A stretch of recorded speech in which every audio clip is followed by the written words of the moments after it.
Hello friends, welcome to stock warrior. और मैं हूं आपका दोस्त सनी।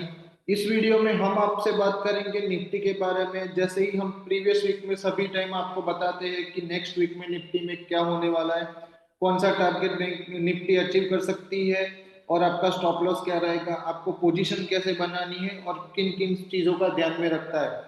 तो चलिए दोस्तों, आज की वीडियो की शुरुआत करते हैं। हमने आपको प्रीवियस वीक बताया था कि नीचे में फर्स्ट टारगेट जो हमारा था निफ्टी में वो था 17,150, क्योंकि प्राइस एक्शन चेंज हो चुका था, हमने बताया था वैसे ही। और ऑलमोस्ट आप देख सकते हो कि 17,160 का निफ्टी ने लो बनाया और वहां से आपको रिवर्सल दिखाई दिया था। और हमने आपको बताया था कि 17,150 के नीचे ब्रेकडाउन दे दे और क्लोजिंग दे दे, तभी आपका नेक्स्ट जो टारगेट रहेगा वो 17,000 और 16,800 का अचीव करेगा। मगर 17,150 तक फर्स्ट टारगेट अचीव करने के बाद निफ्टी में एक शार्प पुल बैक देखने को मिला। 2 ही दिन में निफ्टी फिर से 17,800 के रेजिस्टेंस के पास आ गई थी। वो रेजिस्टेंस हमने आपको समझाया हुआ है कि जैसे कि डाउनवर्ड ट्रेंड लाइन पे एक रेजिस्टेंस निफ्टी में चल रहा है और कंटिन्यूअसली वो रेजिस्टेंस को रिस्पेक्ट करते हुए निफ्टी अभी तक उसके ऊपर अच्छी तरीके से क्लोज देने में असफल रही है। यानी कि जब तक ये रेजिस्टेंस काम कर रहा है तब तक आप मान के चलिए कि 17,800 पे सेलिंग प्रेशर कंटिन्यूअसली बनता हुआ दिखाई देगा। जैसे कि ये बहुत ही बड़ी कैंडल दिखाई दी थी बाइंग के लिए। जैसे कि ये कैंडल बुलिश मारुबुजू है। आप देख पा रहे हो कि बुलिश मारुबुजू कैंडल थी और बहुत ही बड़ी थी, शानदार रैली थी कि 17,400 से लेके 17,750 तक, यानी कि 350 से 400 पॉइंट का पूरा दिन का जो था वो गेन था।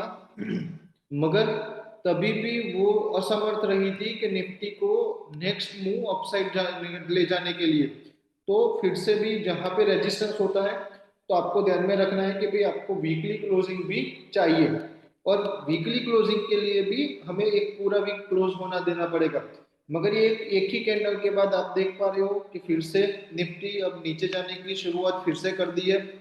तो प्राइस एक्शन आप देख पा रहे हो कि कंटिन्यूअसली हमने डेली टाइम फ्रेम में आपको बताया था कि भी अब तक हम बुलिश टाइम फ्रेम में चल रहे थे, प्राइस एक्शन में हायर हाई हायर लो बना रहे थे। मगर एज ऑफ नाउ हमारा जो प्राइस एक्शन है वो चेंज हो चुका था और हमने जो प्रीवियस लोअर हायर लो था उसको ब्रेक करके हमने फिर लोअर लो बनाया था। मगर क्लोजिंग नहीं मिली थी, हमें क्लोजिंग रिक्वायर थी, वो नहीं मिली थी। तो आप ये पूरा जो है आप मान के चल सकते हो कि भाई अभी कंसोलिडेशन फेज चल रहा है। मैंने आपको बताया था कि दो दो टाइप से निफ्टी अपना कवर कर सकती है। जैसे कि RSI 84 85 चला गया था, हमने आपको बताया था वीडियो में प्रीवियस वीक्स में। और उसको कूल ऑफ करने के लिए निफ्टी नीचे जा सकती है या कंसोलिडेशन फेज में जा सकती है। तो वही चीज होती दिखाई दे रही है कि नीचे ब्रेक तो कर रहा है मगर क्लोज नहीं दे रहा है। तो हमें एक जोन मिल रहा है, आप देख पा रहे हो कि कंटिन्यूअसली 17,750 से लेके 17,400 के बीच में निफ्टी कंटिन्यूअसली घूम रही है। एक एक्सेप्शनल कैंडल है, इसको आप छोड़ सकते हो कि भी कंटिन्यूअसली एक मिक्स जोन में चल रहा था। एक न्यूज की ग्लोबल की वजह से ये हमारी कैंडल नीचे ओपन हुई थी और वहीं पे क्लोज हो गई थी।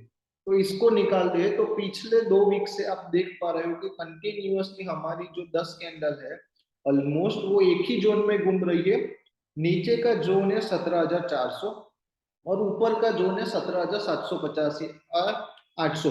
और ट्रेंड लाइन का रेजिस्टेंस भी आप देख पा रहे हो कि 17,700 750 के आसपास आ रहा है। यानी कि आप मान के चलिए कि भी इस वीक में भी नेक्स्ट वीक में भी आपको यही चीज ध्यान में रखनी है कि भी 17,550 के आसपास क्लोजिंग मिली है। यानी कि ऊपर में रिस्क 150 पॉइंट का ही है, या फिर ऊपर में आपको कहीं पे भी मिल जाए फिर से एक मौका अपसाइड में, तो आप फिर से निफ्टी को शॉर्ट कर सकते हो। और फिर से इस वीक में भी आप एक्सपेक्ट कर सकते हो कि जैसे ही पहला जो हमारा रहेगा वो टारगेट वो 17,400 का रहेगा।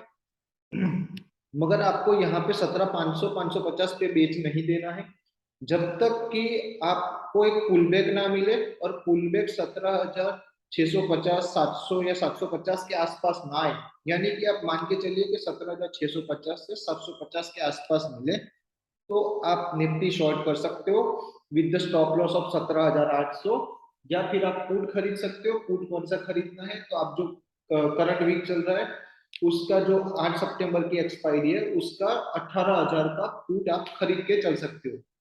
और इसका स्टॉप लॉस आपको स्पॉट के लेवल के बेसिस पे 17,800 का निफ्टी का रखना है।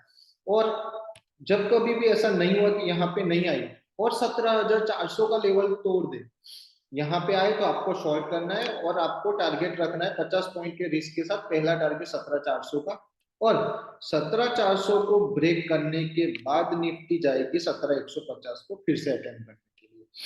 ओके, तो आपको पहली चीज ध्यान में रखनी है कि ऊपर मिले तभी शॉर्ट करना है, वरना अभी वेट करनी है।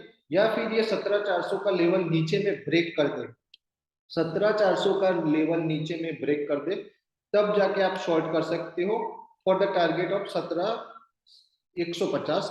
और दूसरा जो हमारा टारगेट था वो हमने आपको बताया था कि हम जो ये कंटिन्यूअसली अपसाइड आ रहे थे, उसका जो नीचे से ट्रेंड लाइन अपसाइड में जा रही है, वो ट्रेंड लाइन को टच करने के लिए निफ्टी आ सकती है। ओके, क्योंकि कंटिन्यूअसली आप देख पा रहे हो कि जो कंटिन्यूअसली हम जो सपोर्ट लेके चल रहे हैं, तो ट्रेंड लाइन का सपोर्ट भी हमें मिल रहा है। कभी भी ट्रेंड लाइन से हम ऊपर चले गए तो कोई बात नहीं है, फिर से ट्रेंड लाइन को निफ्टी टच करने को आ ही सकती है। तो ये जो हमारा लेवल है, तो आप देख पा रहे हो कि ये जो 17,150 या अभी 17,250 के आसपास ट्रेंड लाइन को भी टच करने को आ सकती है। और 17,150 का रीजन एक ही है कि दोस्तों हमने 3-4 वीक पहले ये कंटिन्यूअसली एक जो ये लेवल था हमें वो रिस्पेक्ट किया था। ये आप देख पा रहे हो कि ये कंटिन्यूअसली हमने सपोर्ट लिया था वहां से। फिर से आप देख पा रहे हो कि इस प्रीवियस वीक में भी यहाँ पे सपोर्ट लिया था। तो निफ्टी ट्रेंड लाइन को सपोर्ट लेने और फिर जो हमारा जो ये सपोर्ट है ये लेने को यहाँ तक आ सकती है। और ये जो ट्रेंड लाइन भी ब्रेक हो जाए और ये 17,150 का जो है सपोर्ट वो भी ब्रेक हो जाए, तब जाके आप मान के चल सकते हो कि हमारा जो टारगेट रहेगा नेक्स्ट वो है 16,800 का।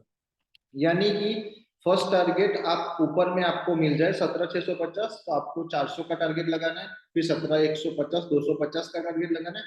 और तीसरा टारगेट ये 17,150 ब्रेक होते ही आपको 16,800 का लगाना है। तो हम बुलिश कहीं पे भी नहीं है। कंटिन्यूअसली हम यहाँ पे रेजिस्टेंस फेस कर रहे हैं। आप देख पा रहे हो कि कंटिन्यूअसली हमें यहाँ पे रिजेक्शन मिल रहा है, यानी कि मार्केट कंसोलिडेशन फेज में है अभी 2 वीक से। तो उसका कहीं पे भी ब्रेकडाउन आपको दिखाई दे सकता है। जब तक हमें 17,800 के ऊपर डेली और वीकली दोनों टाइम फ्रेम में क्लोजिंग नहीं मिल जाती, तब तक हम बुलिश नहीं है, बेरिश ही है। हमारा व्यू कंटिन्यूअसली डाउन साइड पे ही फोकस है। ये था डेली टाइम फ्रेम पे। वीकली टाइम फ्रेम में देख रहे हैं, जैसे कि हमने आपको बताया था कि वीकली टाइम फ्रेम में भी यही चीज इंपॉर्टेंट है कि ये जो ट्रेंड लाइन चल रही है वो ट्रेंड लाइन का रेजिस्टेंस ही फेस कर रही है। और पिछले 2 वीक पहले ये जो शूटिंग स्टार बना था, आप ये देख पा रहे हो कि ये शूटिंग स्टार बना था वीकली टाइम फ्रेम में। तब से हमने आपको बता दिया था कि कहीं पे भी आपको इस लेवल के आसपास फिर से मिल जाए कि 17,800 17,700 के आसपास मिल जाए, तो आपको शॉर्ट ही करना है। क्योंकि ये जो रेजिस्टेंस है वो बहुत ही स्ट्रांग है। और दूसरा हमें शूटिंग स्टार मिला है। शूटिंग स्टार का मतलब यही होता है कि कंटिन्यूअसली हम अपसाइड जा रहे हैं और कैंडल आपको ऐसी शूटिंग स्टार जैसी मिलती है, हैमर जैसी, तो आपको मान के चलना है कि ये रिवर्सल का संकेत है, तो निफ्टी को ये नीचे ले जा सकती थी। ओके, तो यही चीज आप देख पा रहे हो कि अभी हो रहा है। ये शूटिंग स्टार के बाद फिर से उसने निफ्टी ने ट्राई किया कि 17,700, प्रीवियस वीक में भी आपको मौका मिला कि आप बेच के चल सकते हो, तो फिर से आपका 17,300 तक का टारगेट आया था, वो पैसा बना। फिर से इस वीक में पैसा बना कि 17,700 फिर से टच किया, और आप देख पा रहे हो 17,150 भी टच किया। यानी कि यहाँ पे आते ही आप सेल करते, फिर से 2 वीक से कंटिन्यूअसली पैसा बन रहा है। और आपको वीकली टाइम फ्रेम में ये लेवल ब्रेक होना जरूरी है। और हम वीकली टाइम फ्रेम में भी एक्सपेक्ट कर रहे हैं कि 1 या 2 वीक में फिर से आप जो ये प्रीवियस हमारा लोअर हाई था वो ब्रेक करके प्राइस एक्शन चेंज करके डाउन साइड से अप साइड में चेंज हो गया था, उसको रिटेस्ट करने के लिए निफ्टी आ सकती है। तो आप फिर से मान के चल सकते हो कि यहाँ पे कहीं पे मिलता है तो आपको फिर 16,800 तक का 1 या 2 वीक में निफ्टी में टारगेट मिल जाएगा। तो प्राइस एक्शन अभी अपसाइड ही है daily time weekly time frame में। डेली टाइम फ्रेम में डाउन साइड है। हम लोअर लो लोअर हाई फॉर्मेशन अभी बनाने वाले हैं, और जो कंसोलिडेशन फेज चल रहा है उसका ब्रेकडाउन आते ही आपको वो दिखाई देगा। तो वीकली टाइम फ्रेम में हम अपसाइड ही है। अब मंथली टाइम फ्रेम में देखते हैं कि मंथली टाइम फ्रेम में भी हम सेम रेजिस्टेंस फेस कर रहे हैं, और वो सेम रेजिस्टेंस के ऊपर हमें अभी तक क्लोजिंग नहीं मिली है मंथली टाइम फ्रेम में भी। प्रीवियस मंथ भी आप देखो कि हमने अटेम्प्ट लिया था मगर क्लोजिंग नहीं मिली थी। तो अब हमें यही देखना है कि फिर से निफ्टी, ये जो हमारा फेज चल रहा था ये आप देख पा रहे हो, तो उसको फिर से एक जोन में ही काम करेगी निफ्टी। तो मंथली टाइम फ्रेम में भी अभी तक क्लोजिंग हमें नहीं मिली है, तो आपको ये चीजें ध्यान में रखनी है कि आपको डाउन साइड दिखाई दे सकती है फिर से। ओके, मगर प्राइस एक्शन अपसाइड ही है मंथली टाइम फ्रेम। और दोस्तों, डेली टाइम फ्रेम में मैं एक और चीज आपको दिखाना चाहता हूँ कि आपको ये चीज भी ध्यान में रखनी पड़ेगी कि कंटिन्यूअसली जो हम अपसाइड जा रहे हैं, ओके, तो जब तक ये रेजिस्टेंस हमारा क्लियर ना हो तब तक आप बुलिश साइड की पोजीशन मत बनाइए। ओके, और ऐसे ही सारे चार्ट्स और सारे लेवल हम अपनी टेलीग्राम चैनल में भी बताते हैं, और हमारे क्लाइंट्स जो हमारे हैं उनको भी सिखाते हैं और बताते हैं और ट्रेड भी करवाते हैं। तो हमारे टेलीग्राम चैनल का लिंक भी हमने डिस्क्रिप्शन में डाल दिया, और हमारे साथ जुड़ भी सकते हो। और जुड़ने के लिए मैंने कॉन्टैक्ट नंबर भी डिस्क्रिप्शन में डाल दिया है, और आप हमें कॉन्टैक्ट करके, जैसे टेक्निकल एनालिसिस है, प्राइस एक्शन है, पैटर्न्स है, कॉल पुट के लेवल्स है, स्टॉक्स के लेवल्स है, ब्रेकआउट स्टॉक्स है, पोर्टफोलियो स्टॉक्स है, सारी की सारी चीजें हम अपने एक साल के मेंटरशिप प्रोग्राम में आपको सिखाते हैं और बताते भी हैं। Okay, thank you so much for watching this video and keep supporting us, और सब्सक्राइब करना मत भूलिएगा हमारी चैनल को। Thank you so much, have a nice day.